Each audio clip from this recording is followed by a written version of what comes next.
Hello there, everybody. Welcome to another episode from Ampro Engineering. What we have here is a Grasshopper.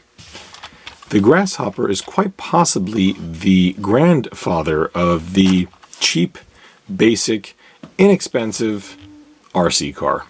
Was it a very good car? No. These were terrible. Terrible suspension. They weren't very fast. They had terrible off-road capabilities. They weren't very good on-road, but they were inexpensive. Therefore, if you were a youngster in the 1980s and your parents could afford about $120 so for a combo battery, charger, radio car, you got a Grasshopper. Because of that, the Grasshopper became an absolute classic. Fine. Its mechanical abilities weren't great, but it didn't matter. They were indestructible. They had very unique driving characteristics that just made you laugh. They would survive jumping off a roof. They would survive being burned. They'd survive going underwater. They would survive anything. After a short while, the Grasshopper begat the Hornet. Basically the same car, oil-filled rear shocks, Lexan body, rolling rigid rear axle, I believe they call it.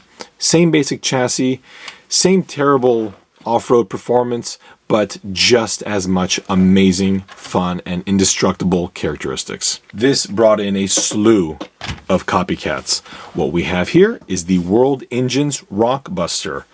Different body, looks a little bit different than the Grasshopper, but the body is ABS, and the chassis, save for being made out of ridiculously terrible plastics, is the exact same chassis as the Grasshopper or Hornet. This also sold for significantly less than a Grasshopper. Shortly after the Rockbuster was introduced, came the Academy Roadrunner. Comically, the bodies are identical. The plastics on this car are significantly better, and from what I can tell, a number of chassis elements are the same as the Grasshopper. I believe the arms are incorrect on this model here, but please don't quote me. And again, like the Rockbuster, the Academy Roadrunner was very cheap.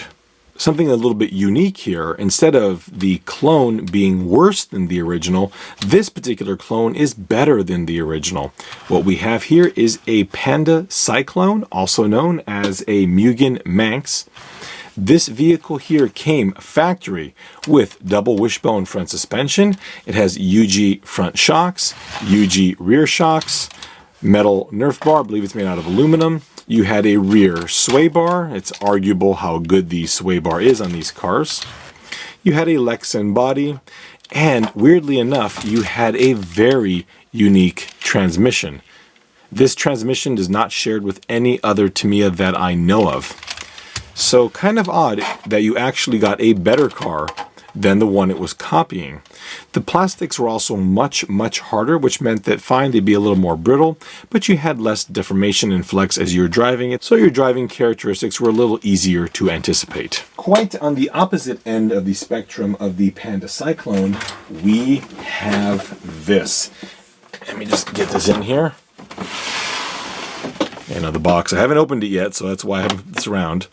But what this is a Grand Race, which I suspect is a hotshot copy, right? That is definitely a hotshot. Flashhopper with kind of a cool looking sporty Grasshopper. That's kind of cool. We have a black Grasshopper body. We've got a red Grasshopper body. A little bit of differences here and there. I haven't even opened this yet. It came today from the UK, and in fact, Janner from Tamiya Club was kind enough to let me know about this. And I have to say that the highlight of this entire thing, and I'm going to zoom in. Now this is just, I think, magnificent. So the bumper is apparently made out of nylon. It isn't. It's ABS. Yes, it's pointing at the front suspension. Yes, those are rubber tires. These aren't technically roll bars, but they're a bar of some sort. It has rear rough tire. No, it doesn't. Oil dampers? Yeah, right. Wing? Wait a minute. Let's look closely at this body here. That's a Hornet body. In fact, that's a mechanical speed control. But wait. Speed controller. I am no expert.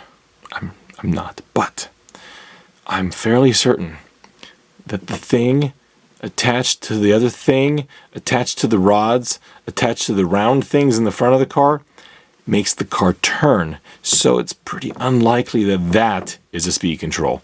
This image alone was worth the cost of this thing as it is.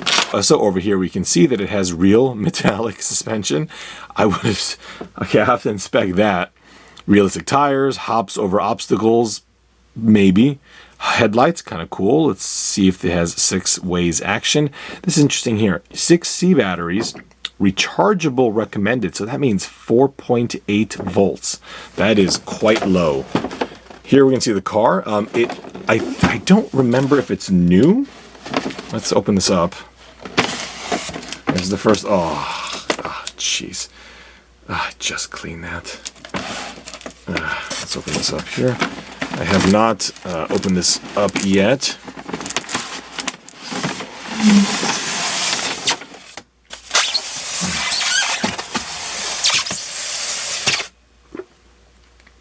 And here it is, the Flashhopper. Let me pull it out of the box here and inspect this. Here it is. Looking at the box, it appears this thing was made in 1987 by a company called Echo and was sold at Tesco. I believe Tesco is certainly in the UK. I don't know if it exists elsewhere in Europe, but a little proof there that this was never sold in the United States, at least not originally. Upon first thoughts, it weighs about 3 ounces. It does have Grasshopper suspension. Tires are a bit stiff. They don't appear to be perished at all, and I suspect that even when they were new, they were not much softer. This is 2017, so we are looking at a 30-year-old car at this point. Decals, though kind of poor, appear to be an exact clone of, wait a minute, Jackson wheels. Here's my Grasshopper 2. Yeah, fine, mine is not box art, but it's a Grasshopper painted with Grasshopper 2. Oh yeah, totally. Painted with Grasshopper 2 livery. How? I didn't notice that. Very interesting. Driver's cockpit's quite nice. Look at that. It's fully enclosed for the most part. You got your little wheel. That's actually quite good. I even like this little back area here instead of the Grasshopper having its open area. It looks like it's got little side vents. The decals are just vinyl. Maybe this isn't even vinyl. This is probably paper. But they're, I think placed quite well for however expensive a thing this was. Where'd the batteries go? Wait, where the heck did the batteries go? Wait a minute. It's wired. The batteries go here. Let's put some in. So I put in some rechargeable AA's in these little C battery adapters that I have. Okay, that's closed. I don't see I don't see a power switch, so maybe just moving the sticks will make this work. Oh geez. I think our motor is a little low on grease. Wait a minute, look at the steering. The steering actually has a motorized mechanism. You know what this means? It kind of almost has proportional steering.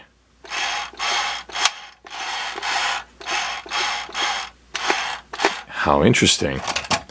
We saw the front shocks are really no worse than the Grasshopper. The rear shocks, man, the rear shocks look exactly like Grasshopper units. The trans is totally different, but these look exactly like they're from a Grasshopper. And they perform about as well as if they were on a Grasshopper. They have a solid rear axle, so no differential. I should feel how heavy this was. The front bumper I think looks awesome in red. In fact, the front bumper I bet you would fit on a Tamiya. The front suspension arms look exactly like a Tamiya. It has some rigid steering arms. I don't really see many screws. The Nerf bars appear to be exactly like Tamiya's. I mean, overall, comparing it to the belly of a Grasshopper, we can see the similarities here. Sorry, it's about the best I can do. The geometry looks to be pulled straight out of a Grasshopper. So, I mean, clearly they've had to do some re-engineering to make this thing cheaper. I would suspect that when this was brand new, it was probably something in the 15 to 20 pound range. I'm curious how it drives. Let's try it. Sorry for all the styrofoam on the floor. That came from that car. Wow. I'm just trying to lift this cord up so it's not...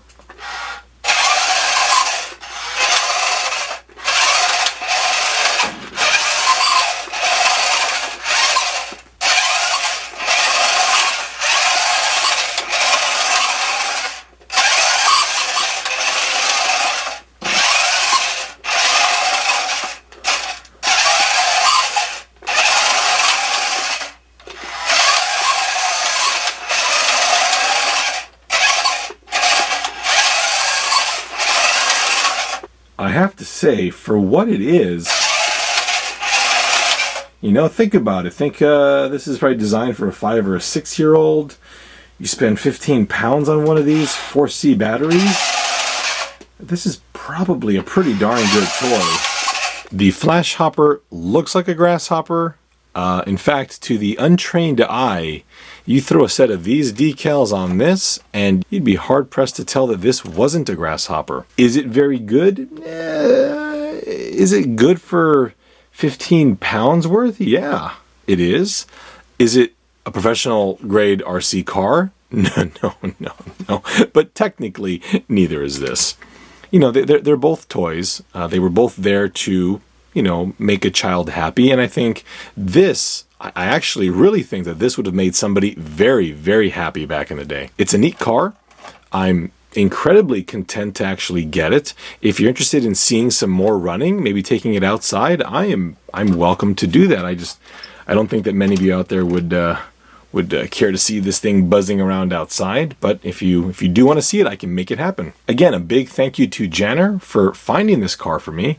I am obsessed with Hornets as well as Grasshoppers and their clones, and you can't get any more cloned than this, I think, considering it's basically a Grasshopper painted to look like a Grasshopper 2. It's going to go in a very, very special place with my collection of Grasshopper and Hornets, so this is a welcome addition to the family. Thank you all for watching. I hope you enjoyed this little deviation from some of my other builds, but it's always nice to see some unique items from the heyday of RC cars. I do have a lot more stuff coming up for Superfly 2. In fact, a lot of great stuff for that car, so please stay tuned.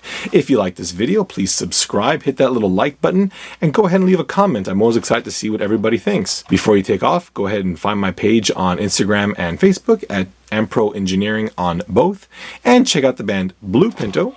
They allow me to use all their songs in my videos, and a link to their page is in the credits. Thank you, and we'll see you soon.